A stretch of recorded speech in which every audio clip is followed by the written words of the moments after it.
At exactly 9:42 a.m. on July 14th, 1944, a B-17 Flying Fortress was flying straight into a place where statistics went to die. 30,000 feet above Budapest, the sky was crowded with black bursts of flak, each one a carefully measured attempt to erase aluminum, flesh, and hope from the air. The aircraft's name was MISPA. Names mattered back then. They made machines feel temporary human. In the left seat sat First Lieutenant Evald Swanson.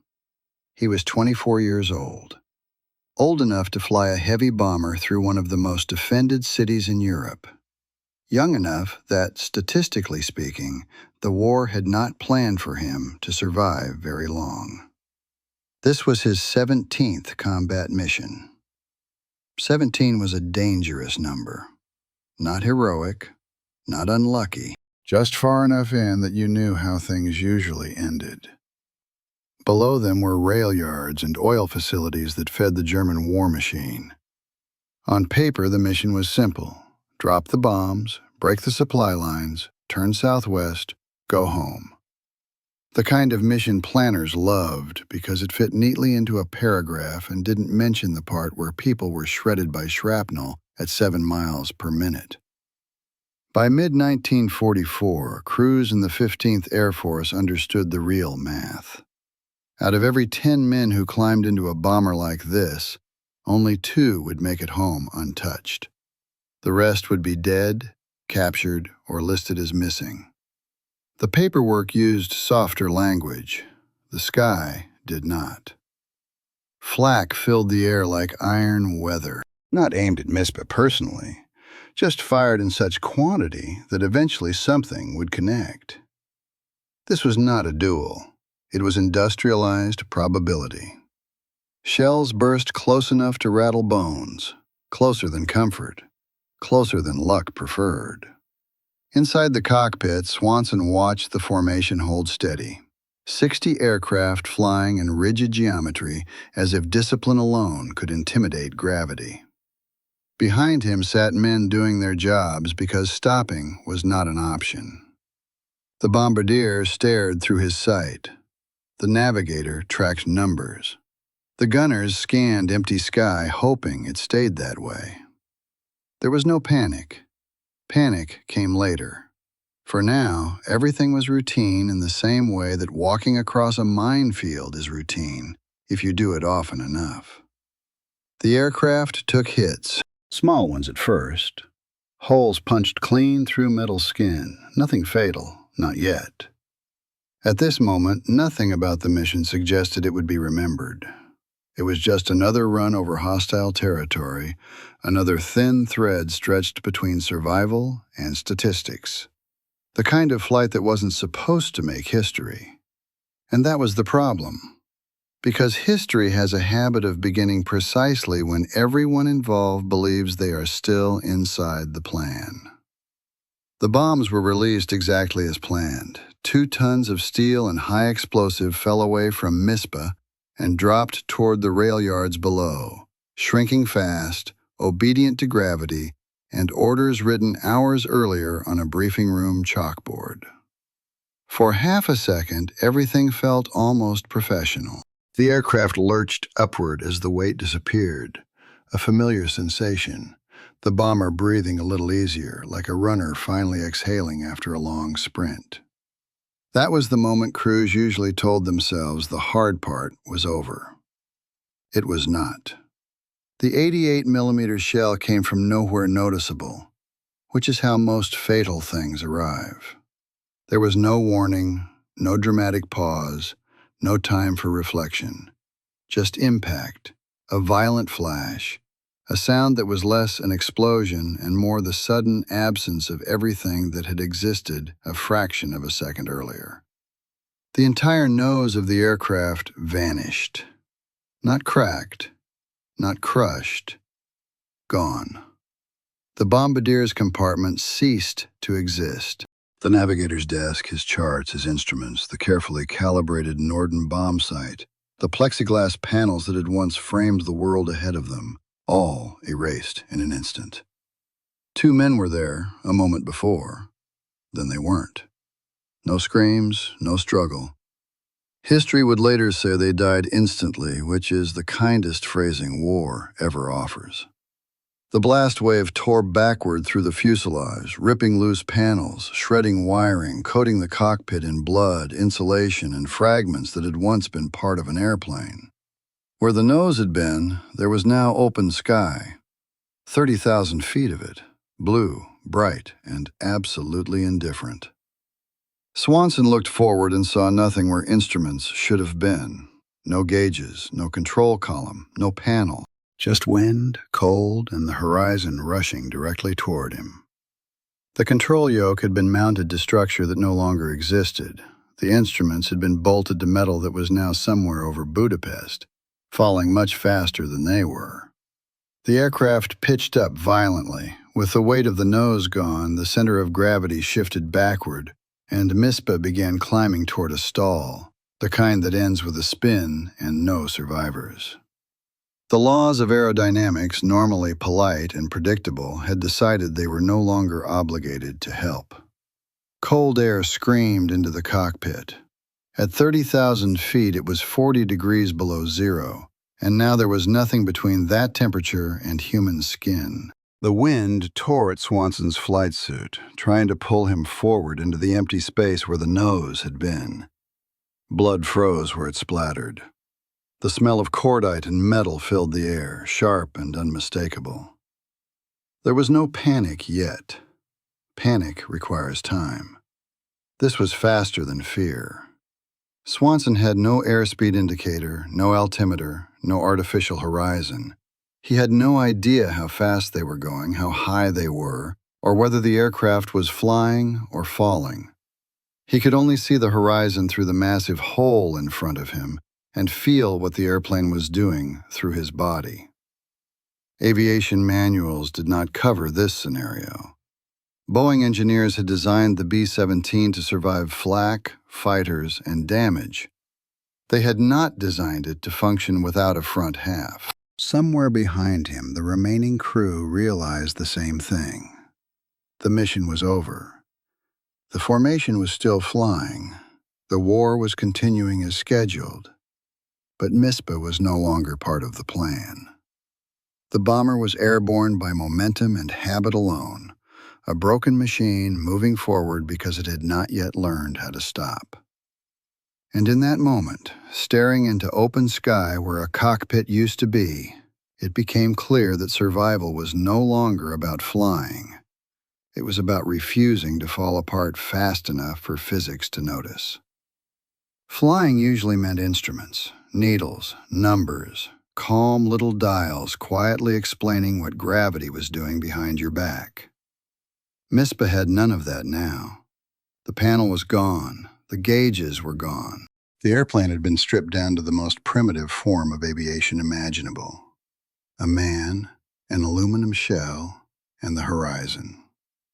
Swanson stared forward into open air and tried to decide whether the aircraft was climbing or falling. Without instruments, altitude became a guess.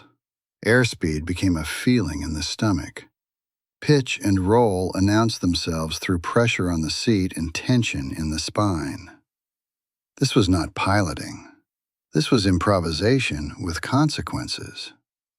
The cold was immediate and personal. At 30,000 feet, air is not meant to touch skin. It knifed through the cockpit, numbing fingers, stiffening joints, freezing blood where it had sprayed moments earlier. The wind roared so loudly it erased thought. It pulled at clothing, at harness straps, at anything loose, constantly reminding Swanson that the front of the airplane was no longer there to stop it. The bomber wobbled, not violently, worse than that, uncertainly. It pitched up again, slow and heavy, the wings struggling as lift thinned. Swanson could feel the stall coming before it arrived, the way pilots always do. A subtle slackening, a hesitation, the sensation that the aircraft was running out of excuses to stay airborne. He had no control column to push forward, nothing to grab, No reassuring resistance of metal and hydraulics. Just empty space where his hands expected something solid to be. He leaned forward instinctively, as if posture alone might convince the nose to drop. Somewhere behind him, the engines kept turning. 4 Cyclone radials, still alive, still burning fuel, still doing exactly what they had been designed to do, for the moment. Then engine number 2 disappeared in a flash of fire and metal. Another 88mm shell found it, because probability was having an excellent morning. The explosion ripped through the nacelle, spraying oil and fragments along the wing. Flames streamed backward, briefly illuminating the fuselage in orange light before the fire was torn away by the slipstream. The propeller windmilled uselessly, spinning for a few seconds like it was reconsidering its career choices, then seized. 1 engine gone, 3 remaining. The aircraft shuddered as power dropped, not dramatically, just enough to matter. Speed bled away, drag increased. The massive hole where the nose had been acted like a break the size of a small house. Mispa was no longer slicing through the air, it was pushing against it. Swanson had no way to measure how fast they were slowing down. He didn't need numbers to know it was happening. The bomber felt heavy now, reluctant, like something that had already decided how this story ended and was merely working through the steps. Blood continued to freeze along the edges of torn metal. Frost formed where warm air met cold reality. Every breath hurt. Oxygen masks helped with altitude, not temperature. Fingers stiffened on the throttles, the only controls still responding without argument. This was no longer flight in any traditional sense. It was balance. A constant negotiation between lift and gravity, between power and drag, between a machine that wanted to fall and a man who refused to let it do so yet. Somewhere outside, the formation was still flying in perfect order. Somewhere below, Budapest continued existing, unaware that above it, a bomber without a face was drifting through the sky on borrowed physics. Mispa remained airborne not because it was designed to, but because it hadn't quite been convinced otherwise. And that distinction mattered more than any instrument ever could. The realization did not arrive as a flash of brilliance. There was no shouted idea, no heroic declaration. It came quietly, the way most desperate solutions do, when someone notices a detail that should not matter anymore, but somehow still does. The control cables were still there. They ran through the fuselage in long steel lines, disappearing aft toward the tail, exactly where they had always been. Elevator cables, rudder cables, aileron cables, normally hidden behind panels, pulleys, and structure, doing their work invisibly. Now they were exposed, stretched naked through the bomb bay, vibrating violently in the slipstream like living things trying to tear themselves free. Someone saw them. Then someone else did.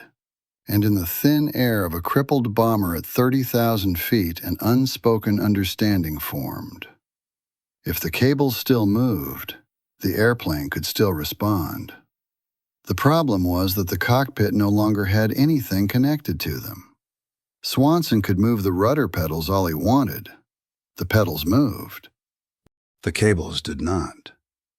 The wind was yanking at them with 300 miles per hour of enthusiasm, overpowering anything a foot or a hand could provide from 40 feet forward. Which meant the only place control still existed was right there in the bomb bay, where the cables were exposed. There was no intercom. It had died with the nose. There were no instructions, no time to discuss the finer points of aerodynamics. The men moving forward did not ask permission. They didn't need to. Training had prepared them for bailouts, fires, engine failures, and fighter attacks. It had not prepared them for this. Improvisation filled the gap. They wrapped gloved hands around the steel cables. The wire was thick, rough, and brutally cold. Even through gloves, it bit into skin immediately. The kind of cold that makes you feel clumsy before it makes you feel nothing at all. One pull sent a message down the fuselage. The aircraft responded with a slight movement, almost surprised. It worked. Not well, not smoothly, but enough. Pull left and the nose drifted left. Pull back and the pitch changed just enough to matter. Release too fast and the bomber lurched in protest. Hold too long and it overcorrected. There were no indicators, no feedback except the movement of the aircraft itself and the feeling in their arms as tension increased or slackened. Coordination became everything. Swanson adjusted throttles, the only controls he still owned outright. When asymmetric power caused the aircraft to yaw, the crew compensated by pulling against it. When the nose threatened to rise again toward a stall, they hauled down on the elevator cables with everything they had. This was not flying in formation. It was not even flying by instrument or sight. It was flying by instinct, by muscle memory, by a shared refusal to let go at the same time. Communication happened without words. A change in engine sound meant pull now. A sudden vibration meant ease off. Everyone learned the language immediately because there was no alternative. Mistakes were corrected not with apologies, but with bruises. The absurdity of it was impossible to ignore. A 10-man bomber crew, trained for years, reduced to something closer to a tug-of-war team, wrestling steel cables while the airplane tried to kill them anyway. Boeing engineers would not have approved. Physics tolerated it only because it had not yet been forced to make a final decision. Minutes passed, long ones. The crew's arms burned, fingers went numb, gloves stiffened with frost and blood. But the aircraft stayed more or less level, not stable, not safe, just airborne. Behind them, the sky was still hostile. Flak continued to burst because of course it did.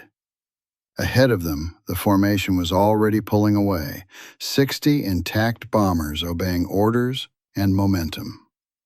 No one slowed down to check on the faceless aircraft falling behind. They couldn't. This was war, not courtesy. MISPA was no longer part of the mission. It was a problem that needed solving before gravity solved it first. And for the first time since the nose disappeared, the solution was no longer passive. It was not waiting for the aircraft to fail.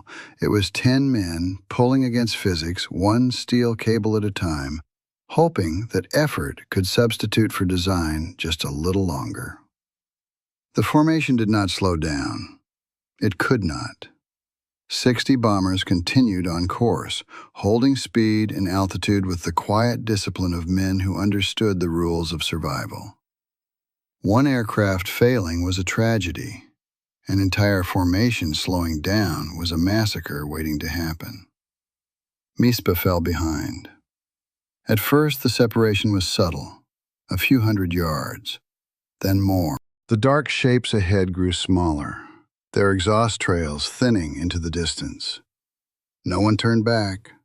No one wagged wings. This was not cruelty.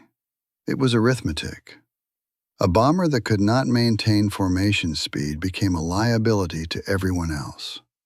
Fighters hunted stragglers. Flak loved them. The safest place in the sky was inside the group, and MISPA was slipping out of it minute by minute. Inside the broken aircraft, the crew felt it before they could see it. The airframe grew heavier, slower to respond. Even with 3 engines pulling and men hauling on control cables like dock workers wrestling a ship, the drag was relentless. The missing nose was an open wound the size of a small room, and the sky poured into it without mercy. Altitude began to disappear in quiet, humiliating increments. Not a plunge, not a dramatic fall, just a steady loss. 30,000 feet became 29. then 28. Each 1,000 feet gone, without permission, without ceremony. There were no gauges to confirm it. The bomber simply felt lower. Denser air. Slightly more resistance. A subtle change in engine sound that told the truth whether anyone wanted to hear it or not. The crew's hands were failing them. Steel cables do not care about courage. They do not respond to motivation. They respond to force, and force requires muscles that were now numb, cramped, and bleeding. Gloves were stiff with frost. Fingers ached, then stopped aching altogether. That was worse. They kept pulling anyway. Swanson could see the formation now as a distant cluster of shapes against the sky, perfectly aligned, still flying the war as scheduled. Somewhere inside those aircraft, men were checking instruments, adjusting trim, thinking about fuel consumption and landing patterns. Somewhere inside MISPA, men were wondering whether their hands would let go before gravity finished the conversation. The tactical reality was clear. Alone, a bomber was prey. German fighters did not waste ammunition on formations if they could pick off damaged stragglers instead. A lone B-17, slow and descending, was an invitation written in aluminum. None appeared. Not yet. The flak thinned as they drifted away from the target area. Black bursts became fewer, then stopped altogether. That should have been comforting. It was not. Flak ending meant they were leaving one danger and entering another. Empty sky gave fighters room to work. MISPA was now alone. The crew understood what that meant without discussing it. Hope did not vanish in a dramatic moment. It simply lost relevance. The goal was no longer to rejoin the formation. That was over. The goal was to stay airborne long enough to reach somewhere marginally less lethal than where they were now. Hands slipped.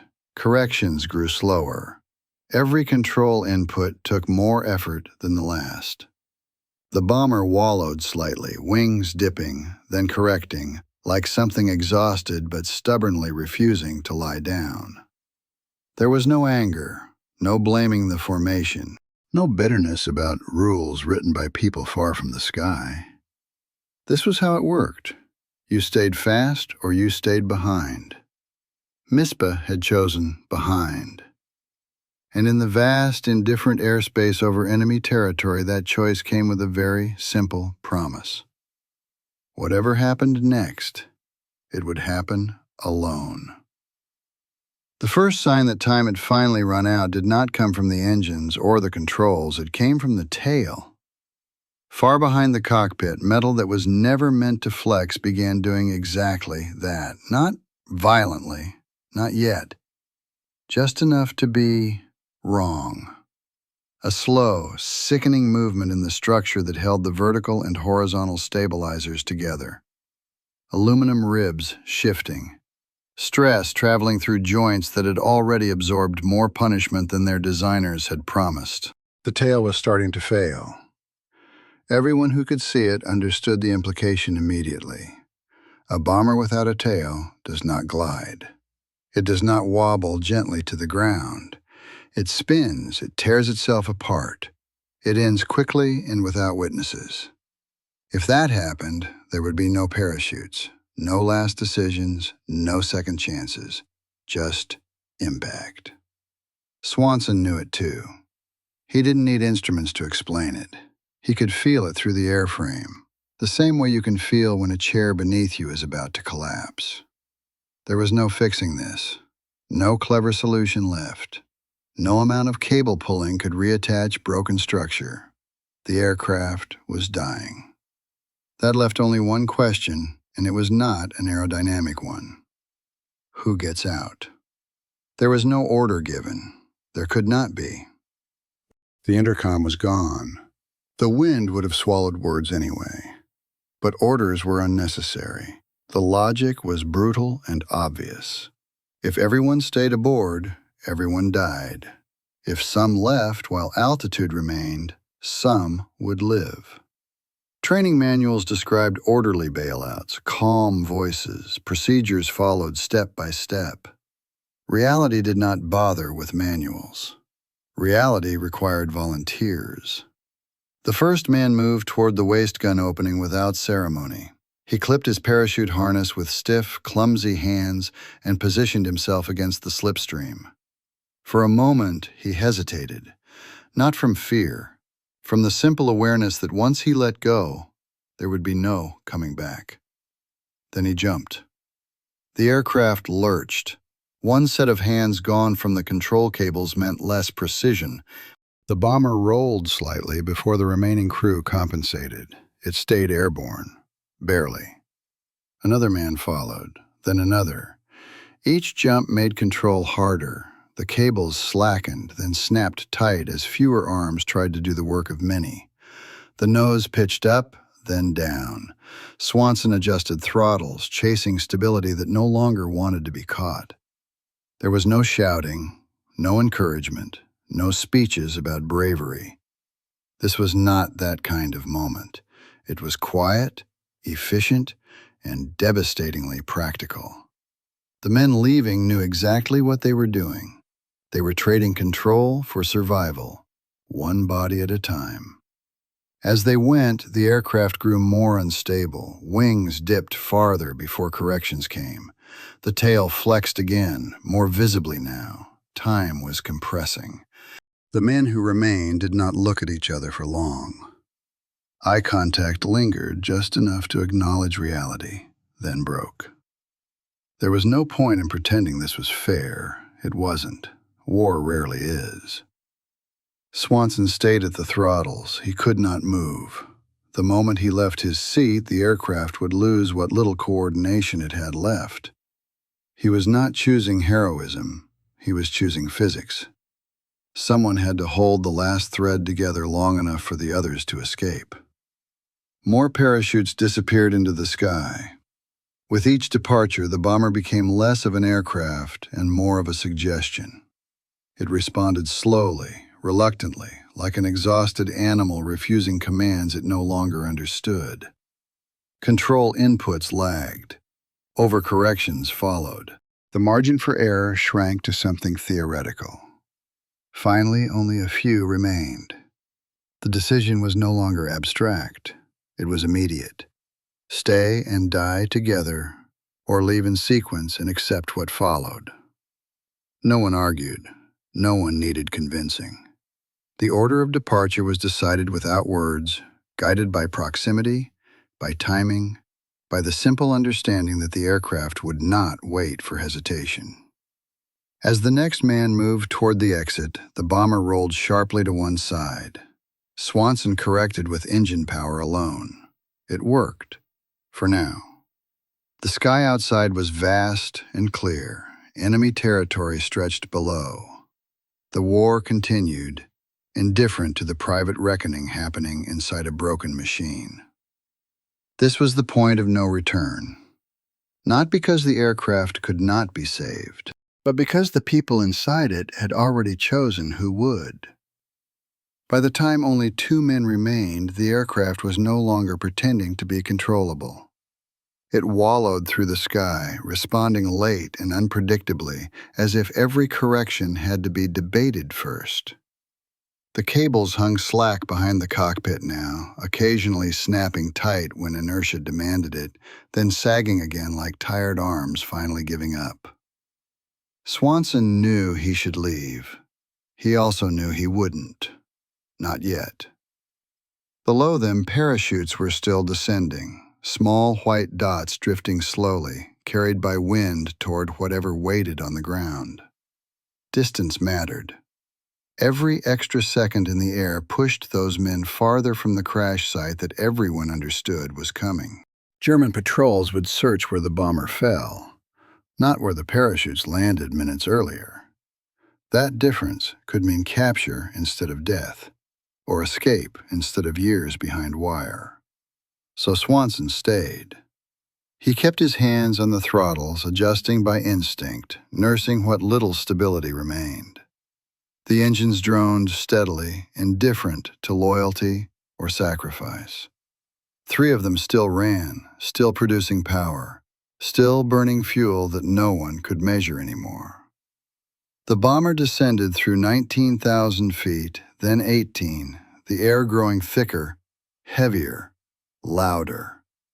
The co-pilot watched him. There was nothing for him to do now. His controls were gone. His instruments had vanished with the nose. He was a witness, nothing more. When their eyes met, no explanation was needed. The message passed between them without words. It was time. The co-pilot unbuckled and moved carefully aft, bracing himself against the walls as the aircraft rolled slightly. 30 seconds later, he was gone, pulled into the slipstream and swallowed by sky.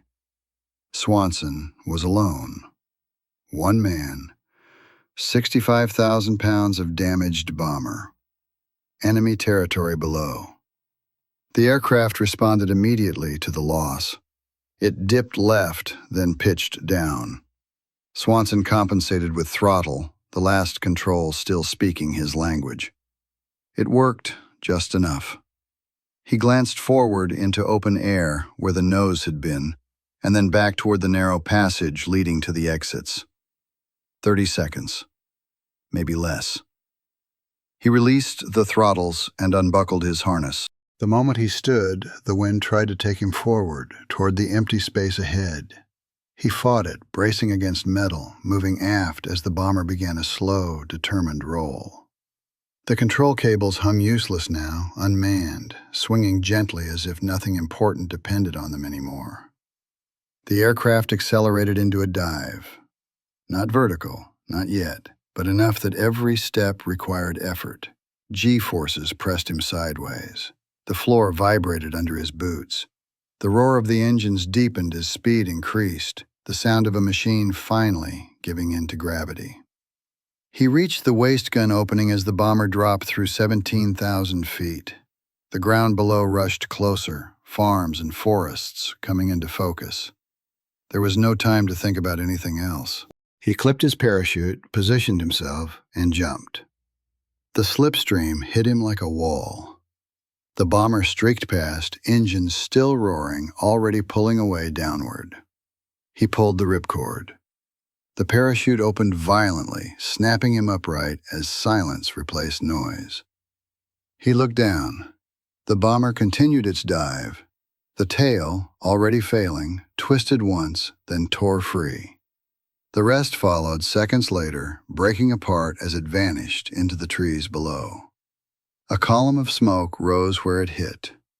If he had stayed 30 seconds longer, he would have gone with it. Instead, he drifted downward, alone beneath a white canopy, watching the last moments of an aircraft that had stayed airborne just long enough to let him leave it behind. The ground came up faster than expected. Trees replaced open fields, and the parachute snagged branches instead of landing gently like the training films promised. Swanson hit hard, then stopped, hanging in the harness with one leg twisted at an angle that legs are not meant to take. The pain arrived immediately and made its opinion very clear. Gravity, it turned out, had not forgiven him for cheating it earlier. German soldiers found him minutes later. They had seen the parachutes. They had heard the crash. They did what soldiers do after the fighting is finished. They collected what was left. A medic splinted the broken leg, injected morphine, and kept him alive. Professional courtesy did not end at the front line. The others were found as well. Every man who jumped survived the fall. Every one of them was captured. They would spend the rest of the war behind wire, cold, hungry, bored, and alive. In a conflict measured by casualty lists, that counted as a win. 2 men did not come home. Second Lieutenant Kenneth Dudley and Second Lieutenant Joe Henderson were killed instantly when the shell erased the nose of the aircraft. There was no rescue for them, no second decision. Their war ended at 30,000 feet over Budapest, in less time than it takes to finish a sentence. Swanson never described himself as a hero. He said he was lucky. He said the crew was lucky. He said the airplane stayed together longer than it had any right to. When people pressed him, he shrugged and changed the subject. War, he understood, hands out survival unevenly and never explains why. After the war, he went home. He married, he worked, he aged. The bomber that lost its nose became a story told at reunions, then a memory, then a name in an archive. Technology advanced. Aircraft became faster, stronger, safer. Engineers learned from failure. But the lesson did not change. Human beings can push machines past their limits. They can improvise. They can endure. Sometimes they can even win. What they cannot do is make war fair. MISPA proved that human will could keep a broken aircraft in the air. It did not prove that war ever deserved the effort.